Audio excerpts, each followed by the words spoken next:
জনগণের নিরাপত্তা নিশ্চিত না করে আমি কি সংস্কার করব, কিভাবে করব? আমরা কিন্তু বলেছি যে এটা আসলে এটাকে যদি আমরা সংজ্ঞায়ন করতে যাই তাহলে আসলে এটা অন্তর্বর্তীকালীন সরকারই আমাদেরকে বলতে হবে। তবে আমরা এটাকে যেহেতু একটা বিপ্লবের মধ্যে দিয়ে সরকারটা এসেছে এবং অভ্যুত্থানের মধ্যে দিয়ে, সুতরাং আমরা এটাকে যেহেতু ছাত্র জনতার একটা আকণ্ঠ সমর্থন ছিল এই সরকারের প্রতি এবং এখন পর্যন্ত আছে সকল রাজনৈতিক দল থেকে শুরু করে সাধারণ জনগণের, সুতরাং আমরা এটাকে হচ্ছে ছাত্র জনতার সরকারই এখন পর্যন্ত বলছি। আর যেই বিষয়গুলো আছে দেখুন, এখানে কিন্তু স্বরাষ্ট্র উপদেষ্টা একজন ছিল, তাকে চেঞ্জ করে পরিবর্তন করে আবার আরেকজনকে দেওয়া হয়েছে। এখন দেখুন, রাষ্ট্রের মধ্যে ল অ্যান্ড অর্ডার ফিরিয়ে আনাটা এবং রাষ্ট্রের আইন শৃঙ্খলা বাহিনীকে ফুললি অ্যাক্টিভ করাটা কিন্তু স্বরাষ্ট্র উপদেষ্টার দায়িত্ব। এখন ধরেন যে আসলে পুলিশ আসলে আমরা কোনো থানায় কিন্তু ওইভাবে ফাংশন করছে না এতদিন যেভাবে ফাংশন করতো। এখন সেই থানাগুলোতে তো ফাংশন করাতে হবে। এখন কেউ যদি চাকরি করে, পুলিশের বেতন তো শেষে মাস শেষে ঠিকই নিচ্ছে, এখন যদি সে তার কর্মস্থলে না যায়, জনগণের যে নিরাপত্তা দেওয়া নিশ্চিতের ব্যাপার, সেই নিরাপত্তা নিশ্চিত করতে যদি তারা ব্যর্থ হয় তাহলে তাদের আসলে চাকরি করার প্রয়োজন নেই। এই ব্যাপারে স্বরাষ্ট্র উপদেষ্টার কাছ থেকে স্পষ্ট বার্তা আসা প্রয়োজন যে আসলে এতদিনের মধ্যে জয়েন করতে হবে, এত ঘন্টা চাকরি করতে হবে, আপনাকে যদি সঠিক সময় আপনাকে রেসপন্স না করা যায় আপনি তার চাকরি থেকে তাদেরকে বাদ দিয়ে দেন। অযোগ্যদের তো আসলে থাকার দরকার নেই এখানে। 15 বছরে কিভাবে নিয়োগ হয়েছে সেটা তো আমরা সকলের কাছে স্পষ্ট।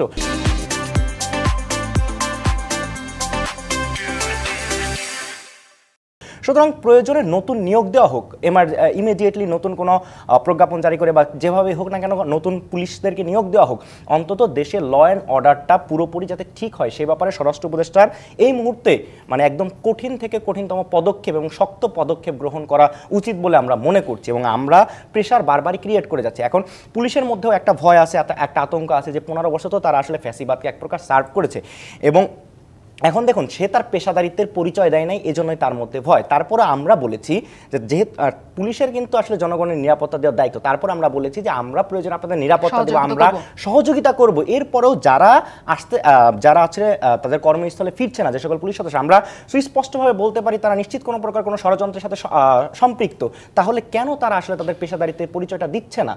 সবসময় তো আমাদেরকে তো একটা সহযোগিতা করতে হবে। এটা কি হতে পারে যে যারা কাজ করতে চান বা যারা চান না, ধরেন আমি চাকরি করতে চাই না, আমার সেটা ইচ্ছা, সেটা তো আমার অধিকার যে আমি কাজ করতে চাই না, হ্যাঁ, কাজেই স্বরাষ্ট্র মন্ত্রণালয় সেটা নির্ধারিত করা। 1 মাস তো একটা দীর্ঘ সময়, এখনো আইন শৃঙ্খলা পরিস্থিতি ঠিক হলো না।